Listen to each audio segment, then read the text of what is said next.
All right, we're live once again with the beautiful Facebook Live family, the Becker Vineyards Facebook Live family, and enjoying some amazing wine with some amazing people here. So I'd love to introduce everybody on this week 89 with some wonderful wines. So we have Dr. Richard Becker, our owner, the man of the hour of power.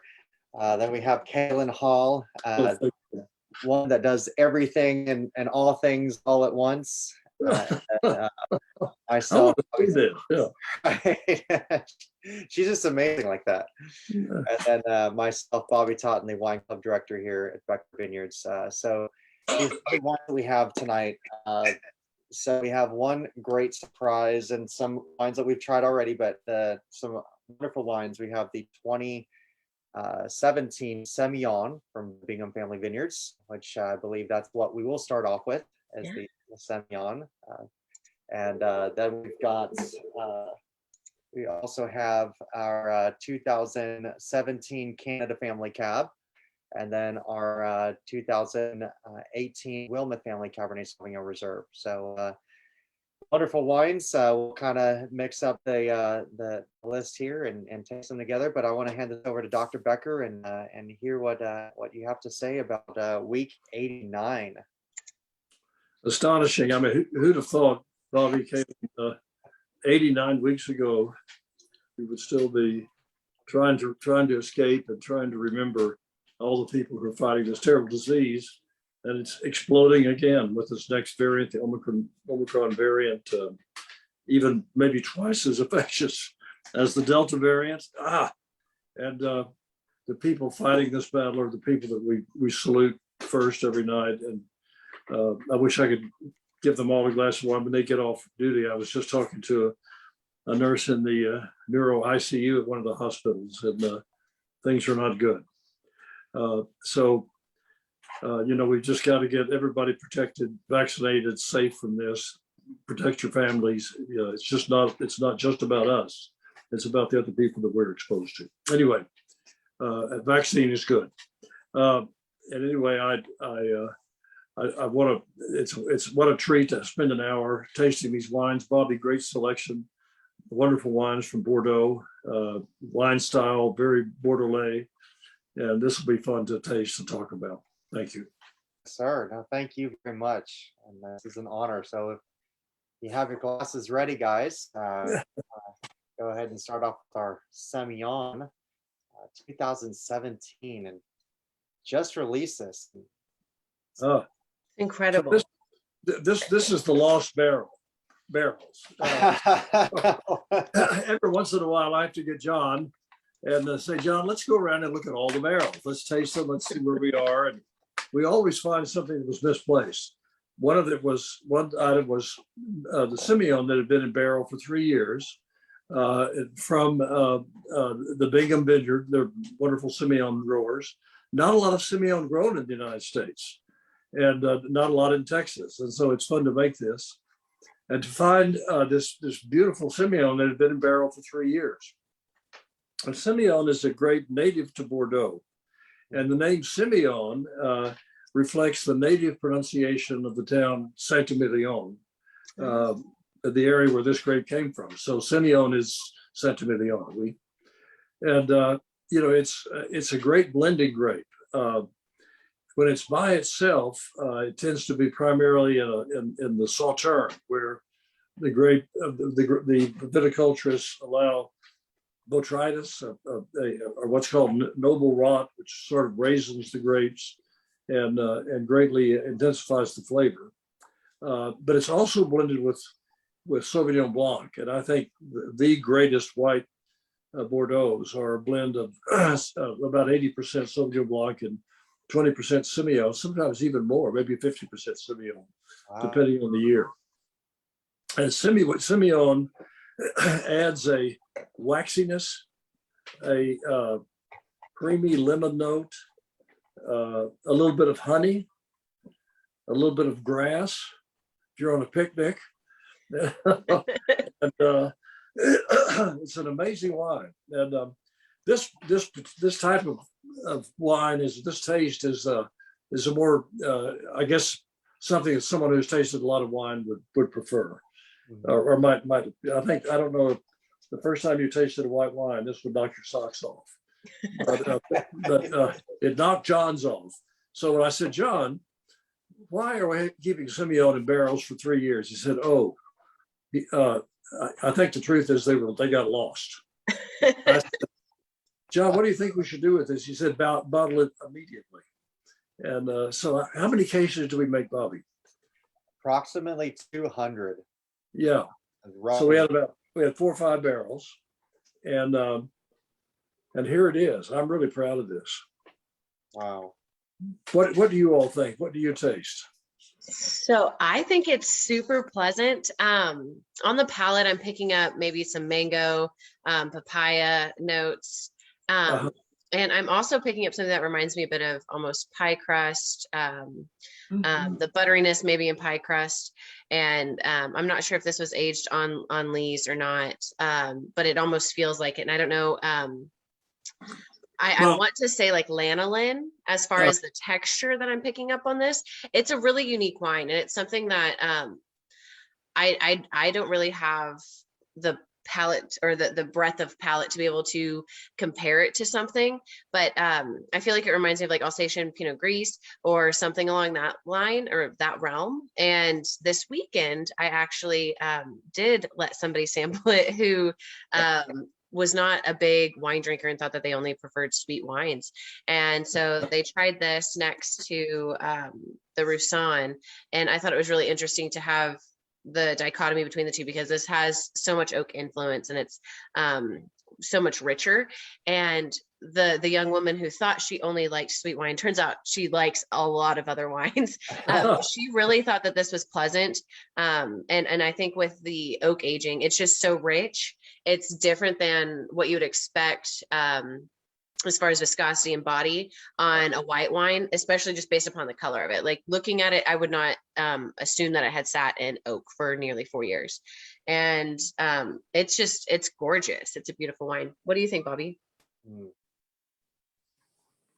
It's gorgeous. It's beautiful. I mean, I definitely get the that hint of the tropical fruit notes with the papaya, the mango, a little bit of pineapple, kind of, right in there. A little bit of acidity that shows up, kind of sneaks its way in, but also get that lemon zest kind of characteristic in there.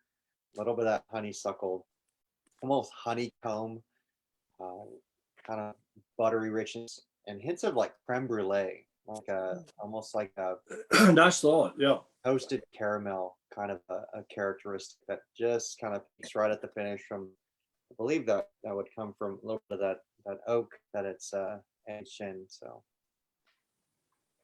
I think it's just beautiful. It's a really fun wine. Have you had any feedback from anybody that came through with the wine club pickup on it? Yes, lots. So they were pleasantly surprised with us showcasing this and being wine club member only wine. So because it being the limited amount of production, we wanted to be able to say, hey guys, we want you guys to have the first shot and crack at this, but also because there is such a limited amount, to have this available for y'all. But to showcase this with our virtual tasting family is just, it's an honor and privilege to be able to do this with y'all. But yeah, it's a lot of red wine drinker club members came in and they said they tried this and were just outstanding, like just blown away by this wine that they've never experienced before. So it's cool for us to be able to showcase something like this. Kaylin, you mentioned lanolin, and I think lanolin is really an operative word in thinking about this wine. But who's ever tasted lanolin? I mean, you've certainly smelled it, Right. Okay, I feel like lotion. And I think that's what's here. But tasting it, no, I've never tasted lanolin. What does it taste like? It tastes like this. a bit like this, hard to describe. So John is joining us. So we'll see, where in the world is John Leahy? Yeah, where in the world is John Leahy? I feel like that could be the new series. Oh, well. Oh my God, he's an egg timer. Wow. That's funny. Oh, hearing something. Hey, John, where are you? I'm on a pirate ship in the middle of Florida. What the hell?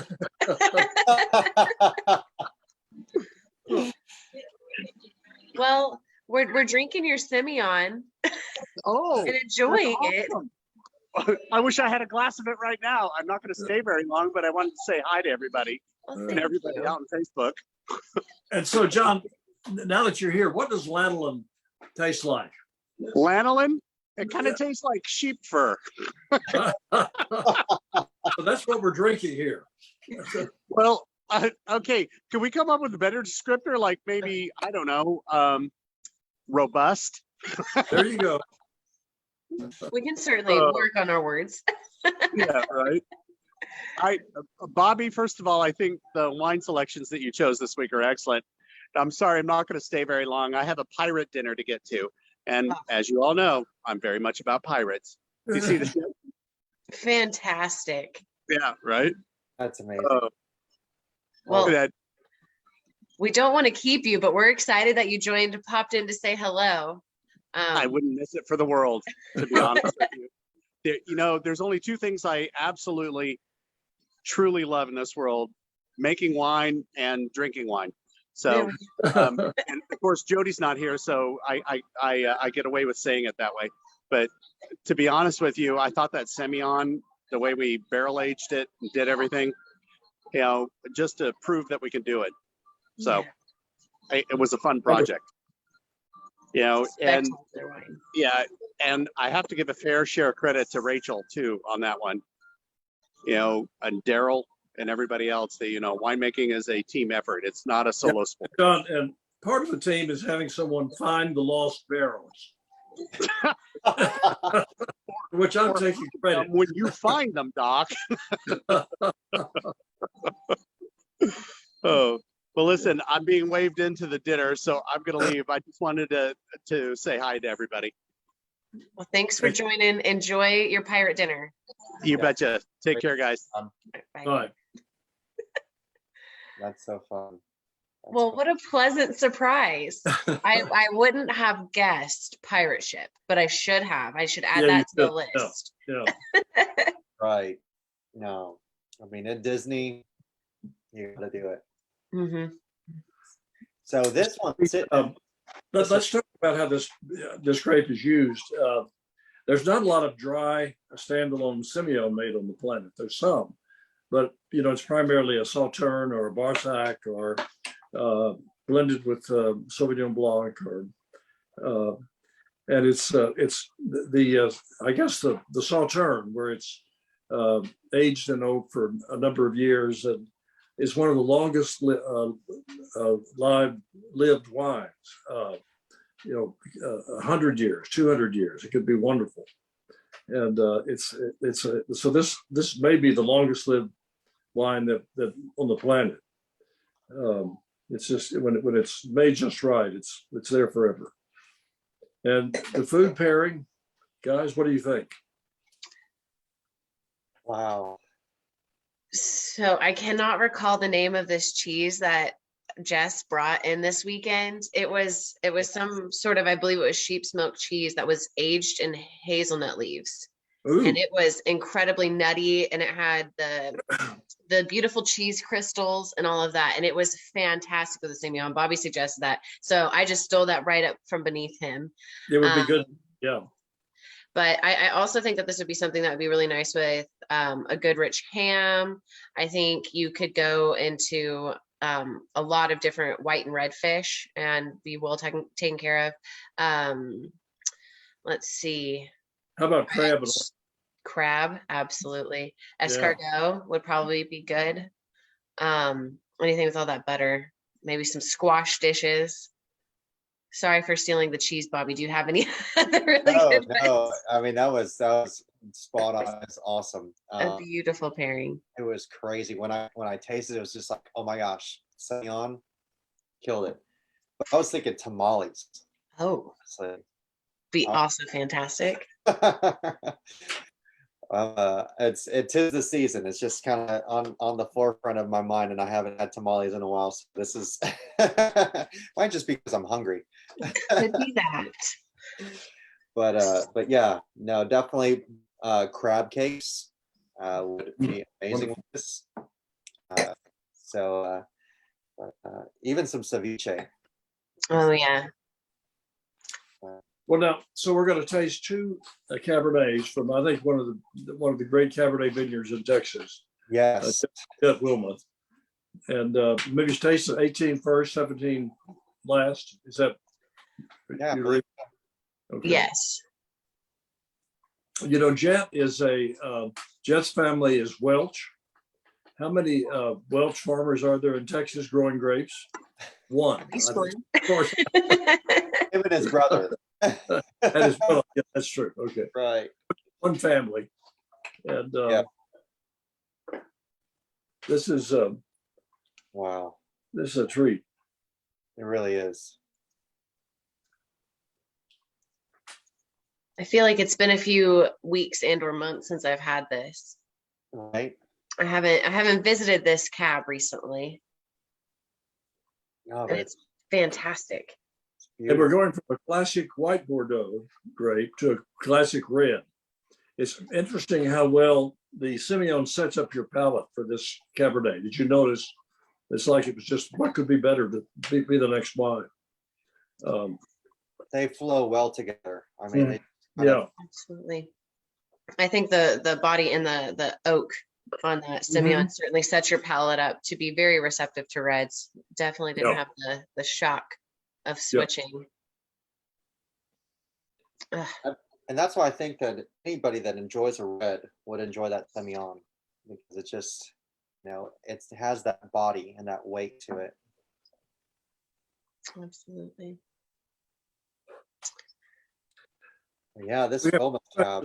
From Ann Woolweaver about the label on the Semillon, just to go back to it for just a second. Yes. And that's just a watercolor that Tony Bell did of a small house.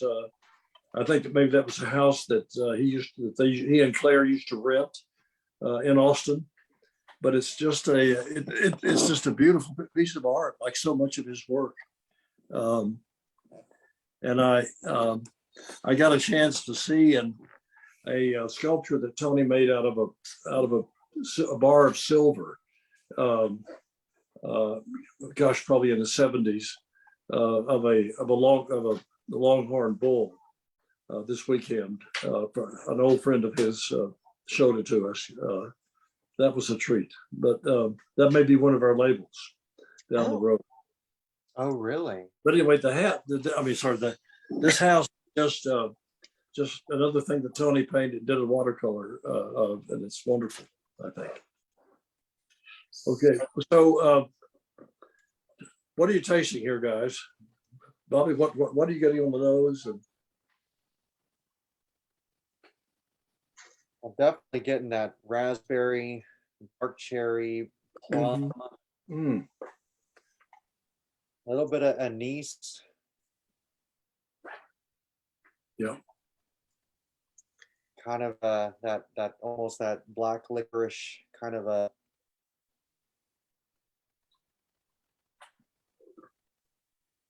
Yeah, it's beautiful. See, I'm also picking up some spice on it on the nose, more than I anticipated, and I think more than on previous vintages. Right. And it's just lovely. I second like all of the fruit that you had mentioned, definitely some plum and raspberry cherry. But I think what is surprising me is the amount of like spicy pepper, not just, general brown spice, soft spices. I usually expect those on Jet's cabs. And maybe like a little hint of cinnamon in there for sure. But the pepper though, that was the first thing when I smelled it, I went, ooh. And the intensity of the fruit is just astonishing, I think. Again, Right. thanks to John's pirate winemaking. But It's When you cover one eye, it makes you smell better. It's science. I agree. It adjusts your senses to be more in one area than another, right? Yes. Mhm. It makes the sense of smell and the palate more keen, allegedly. Something along those lines, I'm sure. You know, in thinking about a Bordeaux versus a Napa cab versus this cab from the high plains of Texas, uh, in the Bordeaux expression of Cabernet Sauvignon, there's more saddle leather, more pencil lead, more sort of muted things in the background. In the Napa cab, there's that enormous Napa soil note that is so pronounced. It's almost it almost overwhelms the fruit. In this expression of Cabernet, there's just an enormous kind of burst of sort of aged fruit, strawberry, raspberry. It's just interesting how different these are. Made basically in the same way, same yeast, same barrels in all three, French oak for the most part. But interesting comparison for me. See, I frequently run into guests who ask, oh, is this old world Bordeaux style Cabernet, or is this closer to Napa Cab or California cabs? And I've said they're different, and that's okay. They can all be different. We're not necessarily going to be able to be the same as any other wine Right. region, which is great. Yeah. That's what makes our wines unique and fantastic, I think. That it gets to break the mold and stand where it wants to stand on its own. Oh yeah. I think it's cool that we kind of bridge the gap between old world and new world. How we just kind of, incorporate a little bit of both, and how it just showcases so well in the wine.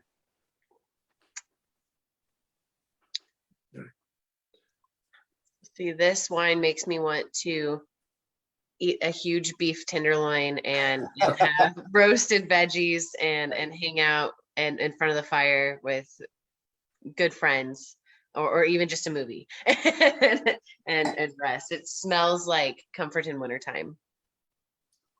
I almost get like a hint of like a cedar kind of a character. Yes, sure. That for You sure. bet.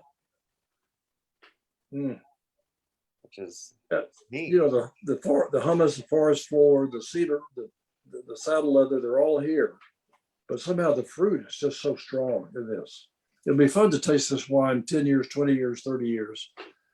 Just see where it goes. All right. Well, we'll have that virtual tasting geared up for that, Dr. Becker.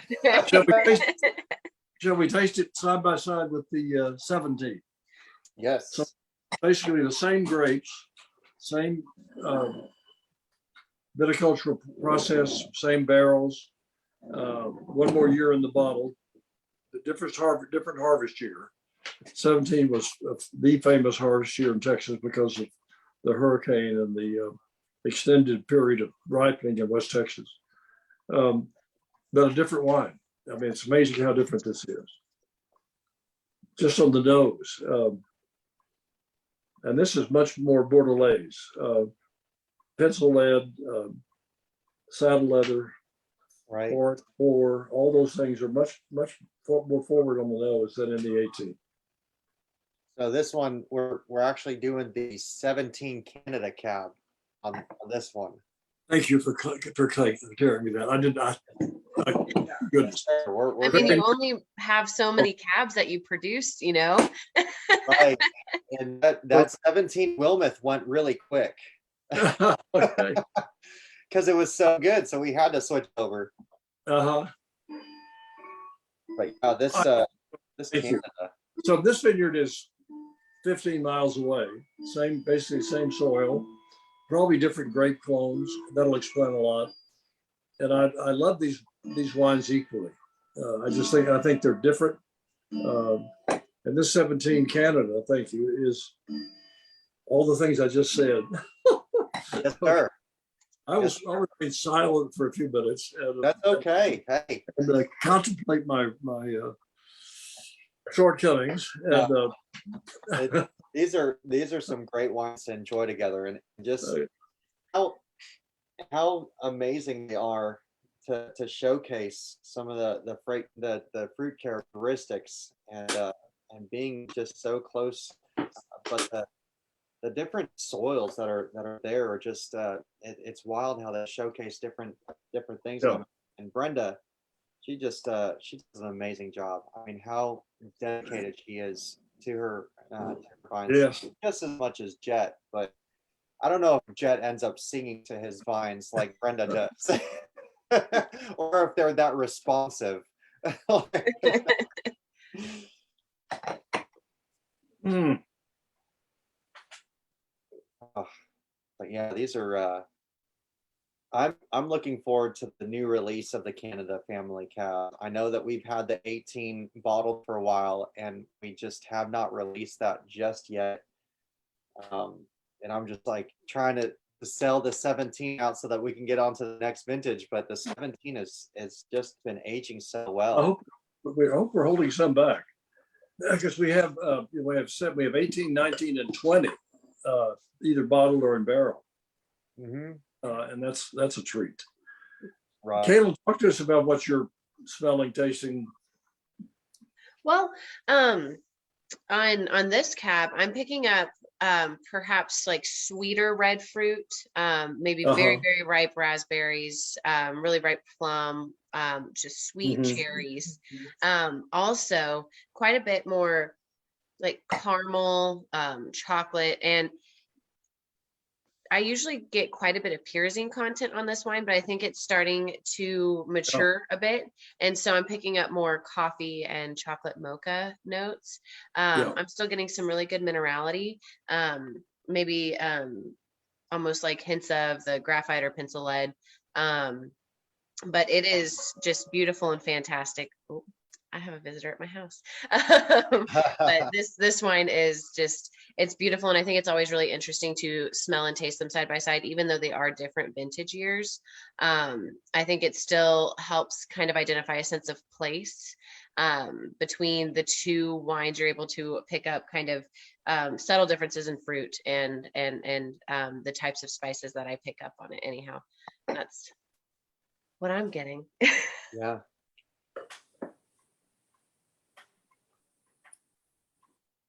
So these are grapes really from that part of the world for the most part, and both white and red. Fun to taste them side by side.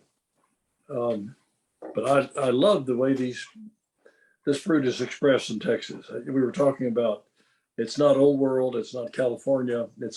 I want it to be established on its own merits, and I think this is a good direction John has taken us in. Oh, definitely. And I think it's going to be fun down the road to be able to say, you know what, Texas produces some amazing crabs, and be like, we can distinguish this is Texas fruit. Like, this is a Texas wine, and it's beautiful and it just shines bright on its own, which we're getting there. Yeah. So Bobby, what do you fancy eating with these red wines? What's on your plate? Oh my goodness. I think a good pot roast would be really nice. Either a pot roast, nice ribeye with a little bit of that a compound butter, like a garlic compound butter over it, a little bit of blue cheese would probably cut into those tannins as well, and I think I think that would be beautiful. Twice baked potatoes. So you're listening to a hungry man right here. I think last week, or no, 2 weeks ago, I'd mentioned a beef bourguignon. Yes. I think would go amazing, or a coq au vin. A coq au vin would be really nice dish to go as well. But yeah, these are. This is. I'm waiting for the weather to be a little cooler though. Today was pretty. It's pretty amazing. warm. So, but I have a wonderful friend named Margaret who was making a beef bourguignon in one of these pots that cooks for days. oh my God! And every time it boiled down a little bit, I said, pour another bottle of red wine in. Yes. And she added about, I think, over the course of the week, 4 or 5 bottles of Cabernet. My That was goodness. the best beef bourguignon. I mean, the French are trying to find that recipe. And You can smell it across across the ocean. my sister Carol will think this is quite amusing. But anyway, but I want her to taste it. We're going to make some.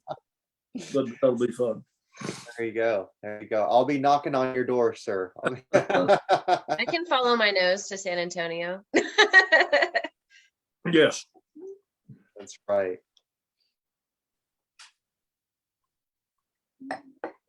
No, this is fun just to taste between the difference of these two and the similarities as well, and just Yeah. it's really nice. If you still have some of the Semillon, go back and taste it now in context. Oh.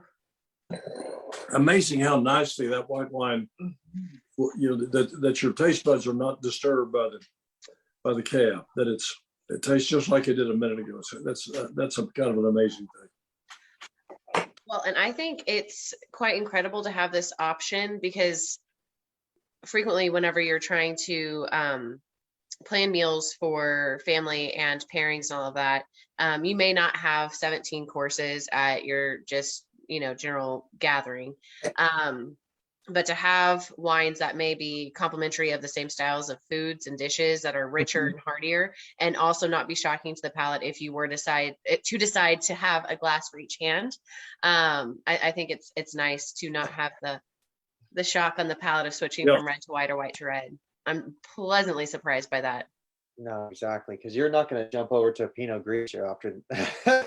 It would be a bit shocking. It would. It's like going from orange juice to, after brushing your teeth. Absolutely. Well, Churchill said you could brush your teeth with Chablis. So I think that's where you began. Just see what happens from there. That's right. And I always heard that Mondavi would pour a little bit of red wine in his coffee in the morning. So it's good for the heart. It is. It is. It gets you going for the day. It's good for something.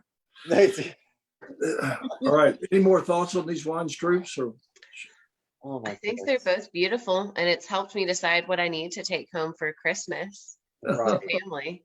That's usually my job. I'm not the all-star chef. I am the bringer of wine and other beverages. And I think I'm going to have to show my family the Semillon. I must. I've got to see this. I think it's great. It is really nice. And Bobby, what do we have for week number 90 for wine? So week 90 it just kind of came to me in the evening, and I was thinking, what better for the winter time but the 3 winters. So we're doing 2012 in Verno, 2014 in Verno, and 2017 in Verno. I think they're different blends to some extent. Yes, sir. That'll be amazing. Yes, sir. That'll be wonderful.